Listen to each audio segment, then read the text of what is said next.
11월 13일 수요 예배를 시작하도록 하겠습니다.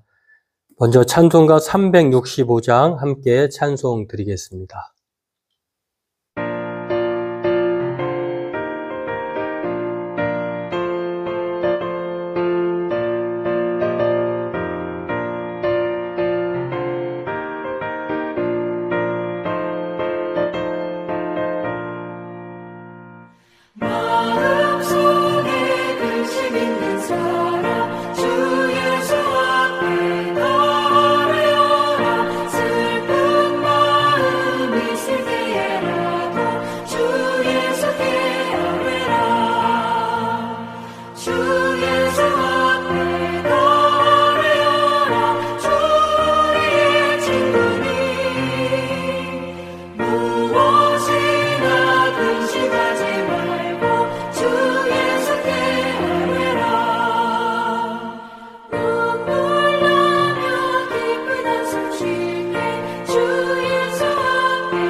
오늘 본문은 고린도 후서 7장 5절에서 11절 말씀입니다.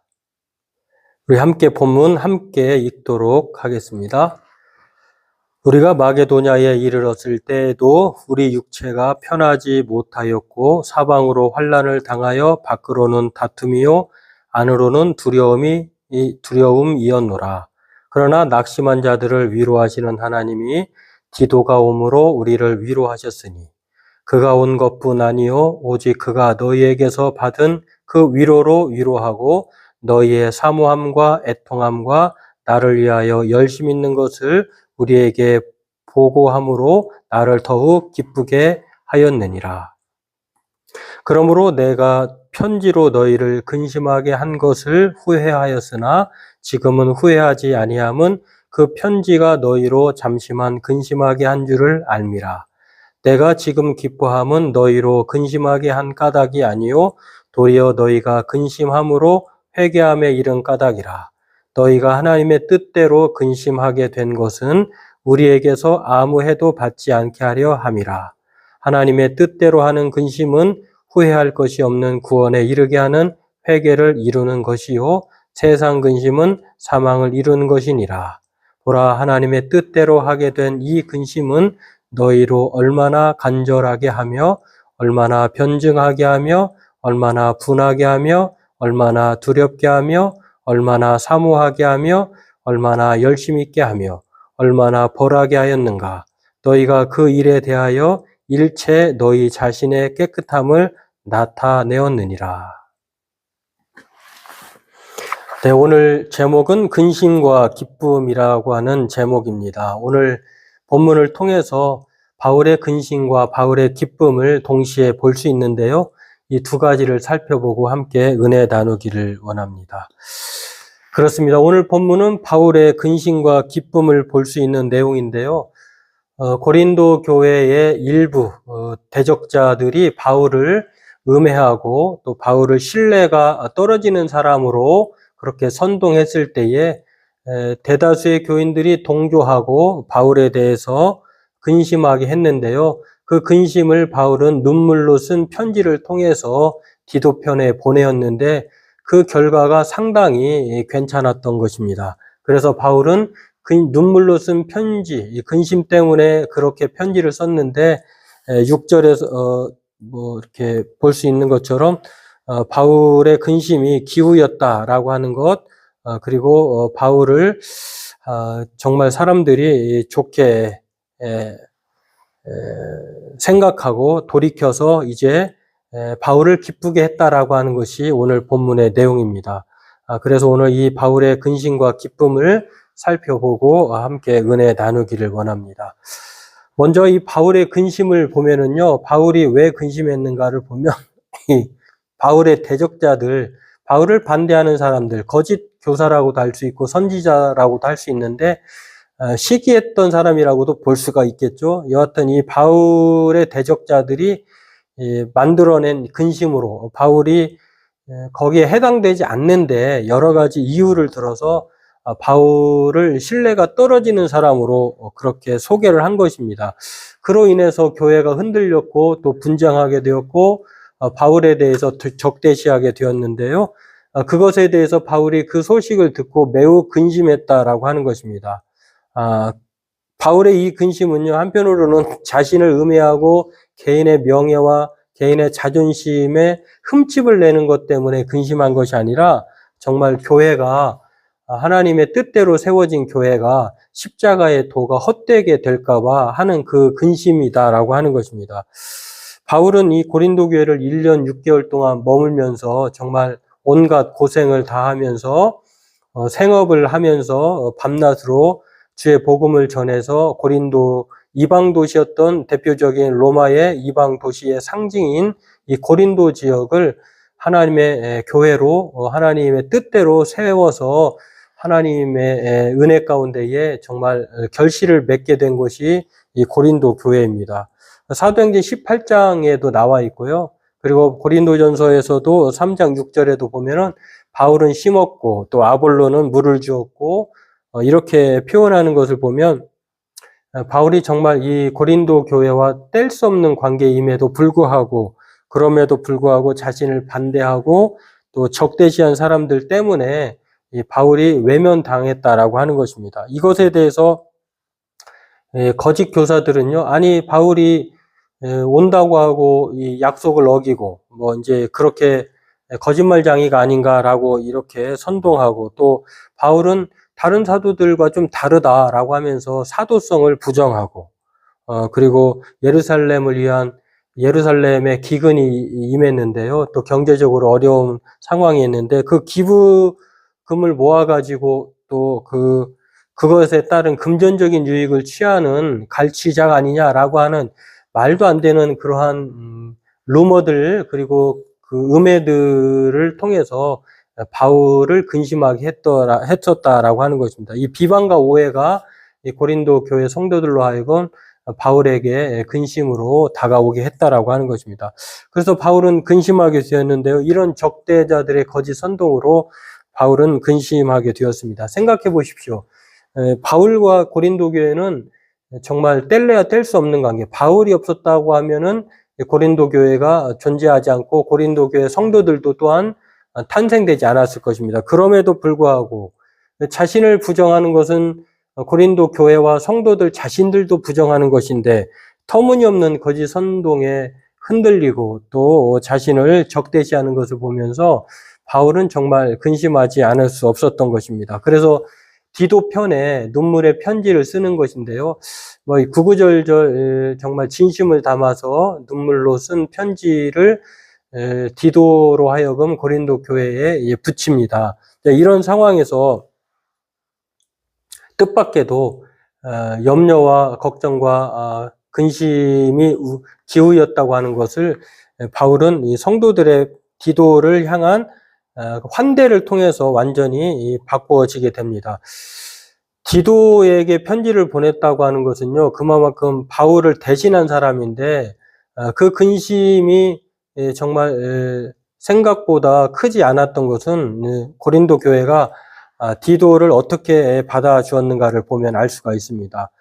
그가 온 것뿐 아니요 오직 그가 너희에게 받은 그 위로로 위로하고 너희의 사모함과 애통함과 나를 위하여 열심히 있는 것을 우리에게 보고함으로 나를 더욱 기쁘게 하였느니라.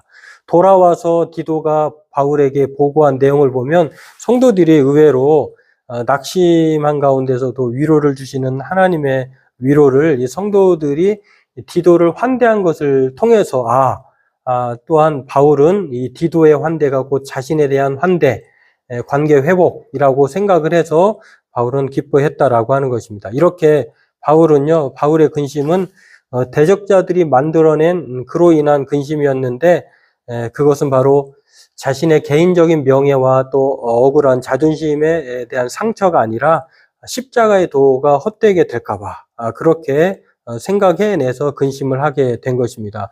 그래서 바울은요, 이런 교회의 근심을 가만히 내버려 지켜볼 수만 없었던 것이죠. 그래서 바울은 이런 고백을 3절에서도 읽진 않았습니다만 7장 3절에 이런 말씀이 있습니다. 내가 이전에 말하였거니와 너희가 우리 마음에 있고 함께 죽고 함께 살고자 함이라. 그러니까 바울은 성도들의 상태가 곧 자신과 결부되어 있다라고 하는 것, 마치 부모가 자식의 마음을 헤아리듯이 자식을 온전히 내버려 둘 수 없는 마음이 부모의 마음이듯이 바로 복음으로 낳은 고린도 교회의 관계가 성도들의 근심이 헛된 근심이 복음이 헛되게 되고 교회가 분열하고 또 거짓 그 선동자들로 이렇게 무너질까봐 바울은 이렇게 그 마음을 가지고 눈물로 쓴 편지를 보냈다라고 하는 것입니다. 다행히도 이 고린도 교회가 이 바울의 진심을 받아들이게 된 것이죠. 그래서 바울은 늘 항상 하나님의 교회와 성도를 향해서 곧 함께 죽고 함께 사는 일심체로 자신과 교회와 성도를 같은 자기 자신으로 분신으로 생각하고 있다고 하는 것입니다. 그래서 함께 위로받는 것도 함께 위로받는 것이고 환난받는 것도 함께 환난받는 것이다.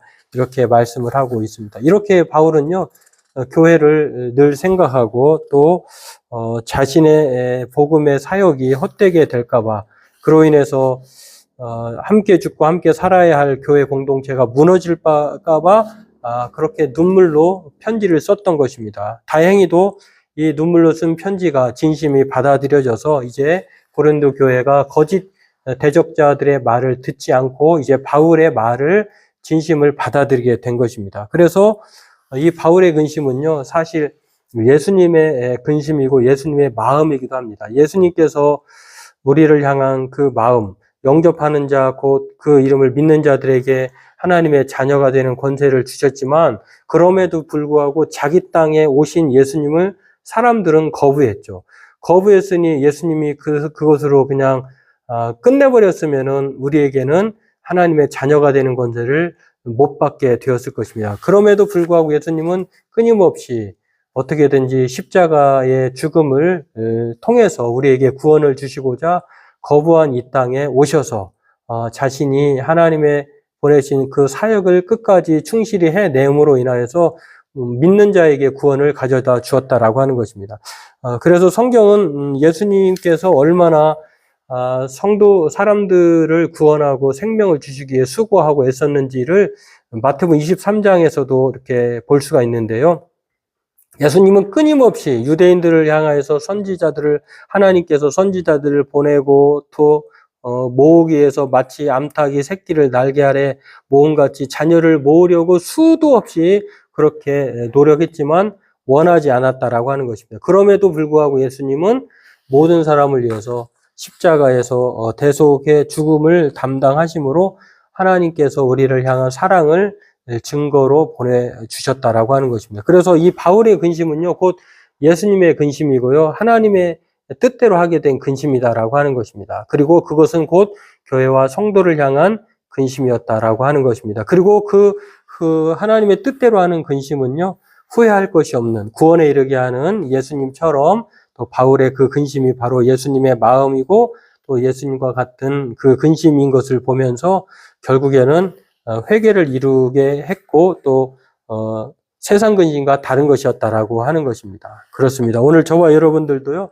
세상의 근심은 우리 근심한다고 걱정한다고 염려한다고 해결되지 않습니다. 그러나 하나님의 뜻대로 하는 근심은 하나님은 기필코 그 눈물의 간구 편지를 바울의 편지를 성도들로 하여금 받게 하시고 그 성도들이 마음을 돌이켜서 바울 편에 서고 또 이제 잃어버렸던 구원의 은혜들을 회복하게 하는 것처럼 하나님은요, 세상의 근심이 아니라 하나님의 뜻대로 하는 근심의 사람들을 하나님은 외면하지 않는다라고 하는 것입니다. 성경에도 마태복음 6장에 보면 예수님께서 이방인들이 먹고 마시고 입을 것을 염려하지만 그러나 믿음의 사람들은 바로 그의 나라와 그의 의를 구하면 이방인들이 먹고 마시고 입을 것을 염려하는 그 염려가 먼저 그의 나라와 그의 의를 구하는 것. 다시 말해서 하나님의 뜻대로 하는 근심의 사람들은 이 모든 것 또한 더해 주신다라고 하는 것입니다. 그러므로 오늘 저와 여러분들도요, 이 바울의 근심이 곧 우리의 근심이 되기를 바라고 하나님은 우리의 근심을 그렇게 외면하지 않으시고 또한 하나님께서 극적으로 변화시켜 주시는 것처럼 하나님의 일꾼으로서 우리 또한 바울처럼 하나님의 뜻대로 하는 근심의 사람으로 살아가는, 그래서 하나님께서 먼저 그의 나라와 의를 구하는 자에게 이 모든 것, 우리가 있어야 할 것을 더해 주신 것처럼 그 하나님의 은혜를 우리에게 허락해 주실 줄로 믿습니다. 바라기는 저와 여러분들이 바울처럼 하나님의 뜻대로 하는 근심, 교회와 또 성도들을 향한 또 예수님의 마음을 가지고 늘 그렇게 눈물로 기도하며 또 간구하는 그 염려의 사람으로, 근심의 사람으로 사는 우리가 되기를 바라겠습니다. 그렇다고 하면 오늘 두 번째로 본문이 우리에게 가르쳐 주시는 이 바울의 근심과 더불어서 기쁨이 있습니다. 바울은 근심했던 것이 이제 변하여서 기쁨으로 돌려받게 되었는데요. 이 두 번째 기쁨은요, 이 성도와 다시 관계가 회복된 것에 따른 기쁨입니다. 정말 살면서 우리가 인생을 살면서 늘 관계가 좋을 수만은 없는데 그럼에도 불구하고 관계가 다시 회복되었다고 하는 것은요, 마치 잃어버렸던 아들이, 집을 나갔던 아들이 다시 돌아와서 아버지가 정말 뛰어야 할 정도로 그 기쁨을 표현한 것처럼 이루 말할 수 없는 것일 것입니다. 다시 말해서 이 교회가, 고린도 교회가 거짓 선동자들에 의해서 이제 정말 와해되고 무너질 것 같았는데 그럼에도 이 눈물의 근심의 편지가 이제 디도 편에 전달되었지만 그래서 이제 근심이 기쁨으로 다시 돌아온 것을 보면 이 바울의 기쁨이 얼마나 큰지를 우리는 조금 더 상상할 수 있을 것입니다. 이렇게 눈물의 편지를 바꿔서 성도들이 회개하게 된 것입니다. 이제 바울의 진심을 알고 또 잠시 흔들렸던 믿음들이 다시 제대로 돌아와서 이 복음으로 십자가의 복음을 떠나지 아니하고 오직 다시 성도로서 거룩한 하나님의 복음의 공동체로 회복된 것을 바울은 디도 편에 듣고 기뻐할 수밖에 없었다라고 하는 것입니다. 그래서 바울은 자신의 근심은 진심을 담아 쓴 디도의 편지에 담아져 있었는데요. 이 눈물의 편지가 곧 하나님의 뜻대로 하는 근심이었고 또 하나님을 향한 눈물이기도 했다라고 하는 것입니다. 사실 눈물로 쓴 편지는요, 사람들이 읽어보지만 그 사람들이 그 편지를 받아보고 그들이 정말 돌이킬 것이냐, 돌이키지 않을 것이냐는 바로 하나님의 전적인 그 은혜에 달려있다라고 하는 것입니다. 사람이 사람을 설득한다고 해서 쉽게 되겠습니까? 그러나 하나님께서 이 바울의 진심, 바울의 눈물의 수고를 또 하나님은 자신의 이름을 거시고 또 교회를 세웠는데 교회가 그렇게 무너지는 것을 내버려 둘 수 없었던 것이죠. 그래서 하나님은 이 바울의 눈물의 편지를 받은 고린도 교회가 이제 디도를 적대시하지 않고 환대했기 때문에 바울을 받아들이게 된 것이다. 그리고 이제 교회가 바울을 적대시하지 않고 다시 사도로 바울을 인정하고 바울의 편지의 내용대로 순종한 것을 볼 수가 있습니다. 이 순종에 대한 구체적인 내용은요, 우리가 지나왔습니다만 고린도후서 2장 5절에서 쭉 그 11절까지 나와 있습니다. 거짓 선동자들에 대해서 따르지 않고 그들의 행위는 이렇게 지적하면서 또 그들을 기꺼이 십자가의 도로 이렇게 넉넉한 마음으로 용서하고 또 벌 받는 것이 마땅하지만 그들을 용서했고 공동체로 받아들였다라고 하는 것입니다. 그리고 그들에게 사랑을 보여주었고요. 또 순종하는 그 증거를 보여주었던 것이 바로 구체적으로 고린도후서 2장 5절에서 11절에 나와 있습니다. 이처럼 바울의 기쁨은요, 결국 눈물로 쓴 편지를 고린도 교회가 받아들고 순종하게 된 것입니다. 편지대로 순종하게 된 것입니다. 그래서 죄를 제거하고 바울을 나쁜 사람으로 오해하게 하고 선동했던 사람을 이제 용서하게 된 것. 이게 바로 그리스도의 편지를 받아본, 예수님의 편지를 받아본, 바울의 편지를 받아본 그 성도들의 회개에 따른 변화로 바울이 이 근심에서 기쁨으로 회복되었다라고 하는 것입니다. 이렇게 바울이 근심했던 문제들을 성도들이 진심으로 이제 순종하게 됨으로 인해서 이제 하나님과의 관계도, 바울과의 관계도 이제 원상태로 회복된 것을 보고 바울은 기뻐하지 않을 수 없었다라고 하는 것입니다. 그래서 이제는 바울에게는 큰 기쁨이고 이것이 자기에게 큰 위로가 되었다라고 성도들에게 말을 하고 있는 것을 고백하는 것을 볼 수가 있는데요. 그렇습니다. 하나님은요, 그 근심케 한 자를 오늘 기쁨으로 오늘 위로하신다라고 하는 것입니다. 바울은 하나님을 위로의 하나님이라고 이렇게 소개하면서요, 하나님의 뜻대로 하는 근심, 눈물로 하나님 앞에 간절히 간구하는 그 기도, 하나님은 위로하시며 기쁨으로 변화시켜 주신다라고 하는 사실을 오늘 성경은 우리에게 가르쳐 주고 있습니다. 성경에도 이런 말씀이 있습니다. 눈물을 흘리며 씨를 뿌리는 자는 기쁨으로 거두리로다. 예수님께서 애통해하는 자는 복이 있나니 저가 위로를 받을 것이다. 산상수훈에서도 그렇게 말씀하셨는데요. 시편 기자도 그렇게 말을 합니다. 눈물을 흘리며 씨를 뿌리는 사람은 기쁨으로 거두게 된다. 울며 씨를 뿌리러 나가는 자는 반드시 기쁨으로 그 곡식단을 가지고 돌아온다. 같은 내용이지만 반복한다고 하는 것은 이렇게 하나님께서 철저하게 정말 눈물과 또 슬픔의 애통의 그 간구를 그러한 사람들의 요구를 들어주신다라고 하는 것을 이렇게 강조해서 말씀하고 있는 것을 볼 수가 있습니다. 그렇습니다. 오늘 우리도 하나님은 우리의 근심과 눈물을 기쁨으로 바꿔주시는 분이십니다. 우리의 근심과 눈물을 그러므로 메마르게 하지 말고 이 말씀, 이 바울의 그 눈물의 근심이 하나님 앞에 눈물로 씨를 뿌리는 간구였다고 하는 것을 생각해 보면 우리가 하나님의 뜻대로 하는 근심, 정말 성도와 교회를 향한 이 눈물로 씨를 뿌리는 간구가 바로 기쁨의 단을 가져오게 하는 결과를 만들어야 된다라고 하는 것입니다. 그러므로 오늘 저와 여러분들은요, 우리 성도들 모두가 바로 이런 근심과 눈물로 하나님과 사람들과의 관계가 회복되고 그리고 서로에게 기쁨을 가져다주는 사람이 되기를 원합니다. 오늘 이 바울의 근심은요, 사랑에서 비롯된 근심입니다. 사랑하기 때문에 성도들이 어긋나지 않고 교회가 또 이렇게 흩어지지 않도록 그렇게 근심을 갖게 된 것입니다.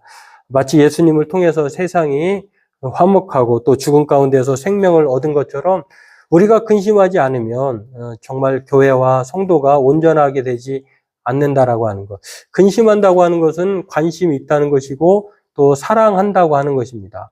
무관심이 아니기 때문에 그렇습니다. 바라기는 저와 여러분들도 눈물로 편지를 썼던 이 바울의 심정을 가지고 날마다 근심하는 사람으로 눈물로 씨를 뿌리는 사람으로 하나님 앞에 성도를 위해서 그리고 교회를 위해서 또 우리 주변에 있는 모든 사람들을 위해서 기꺼이 아낌없이 근심하고 눈물로 씨를 뿌리는 하나님 앞에 눈물의 기도로 하나님 앞에 나아가는 저와 여러분들로 살기를 바라겠습니다. 하나님은 그렇게 근심하는 자, 또 애통하는 자, 하나님은 눈물로 씨를 뿌리는 간구하는 자에게 기쁨의 단으로 선물해 주십니다. 오늘 이 선물의 모든 약속이 저와 여러분들에게 주어졌음을 믿고 저와 여러분들도 항상 바울처럼 근심하고 하나님의 뜻대로 근심하고 또 눈물로 간구하는 우리들로 살아가길 주의 이름으로 소망합니다. 기도하겠습니다. 하나님, 오늘 바울의 눈물의 편지를 통해서 이제 그의 근심이 사라지고 기쁨의 단을 거두게 된 것을 감사드립니다. 날마다 아버지 우리 또한 눈물로 씨를 뿌리는 자, 또 하나님의 뜻대로 근심하는 자로 살아가기를 원합니다. 세상 근심에 쌓여서 정말 우리가 해야 할 그 근심을 버리지 않도록 날마다 그의 나라와 그의 의를 구하며 또 성도와 교회를 위해 생각하고 그렇게 눈물로 간구하며 기도로 하나님께 호소하는 성도의 사랑이 끊이지 않는 그런 사람들로 살아가는 우리 교회가 되게 도와주옵소서. 날마다 눈물의 기도로, 눈물의 간구함으로 하나님 우리 성도들 모든 가정에 평안과 기쁨이 넘치게 해 주옵소서. 예수님의 이름으로 감사하며 기도하옵나이다. 아멘. 네, 교회 소식은 늘 주 안에서 평안하시고 오늘 말씀처럼 우리가 하나님의 뜻대로 살아가는 사람, 하나님의 뜻대로 살고자 하는 자가 따르는 이 세상 근심이 아니라 하나님 나라와 그의 의를 구하는 성도와 교회를 생각하는 그 근심으로 가득 찬 우리가 되기를 바라겠습니다. 그렇게 눈물로 기도하는 여러분들에게 하나님께서 날마다 기쁨의 선물을 주실 줄로 믿습니다. 그렇게 살아가는 성도들 되기를 바라겠습니다. 남은 3일 동안도 평안하시고 더 나은 하루하루가 되기를 바라겠습니다. 우리 찬송가 370장 찬송 부르고요. 찬송 후에는 주님이 가르쳐준 기도하심으로 예배를 마치도록 하겠습니다. 우리 찬송가 370장 함께 찬송하겠습니다.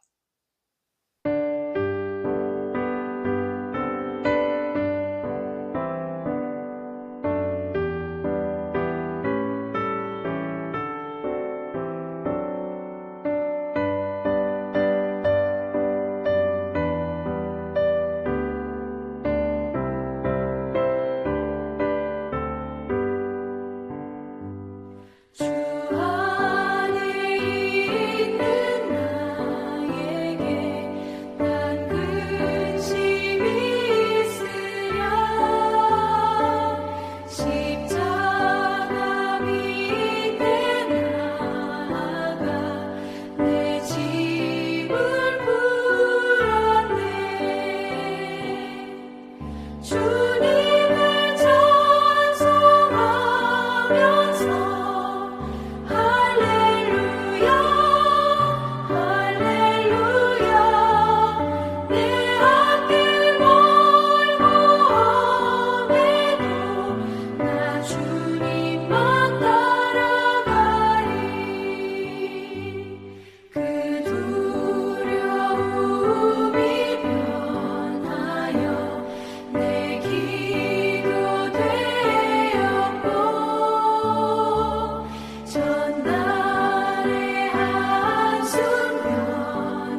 우리 아버지의 이름을 거룩하게 하시며 아버지의 나라가 오게 하시며 아버지의 뜻이 하늘에서와 같이 땅에서도 이루어지게 하소서.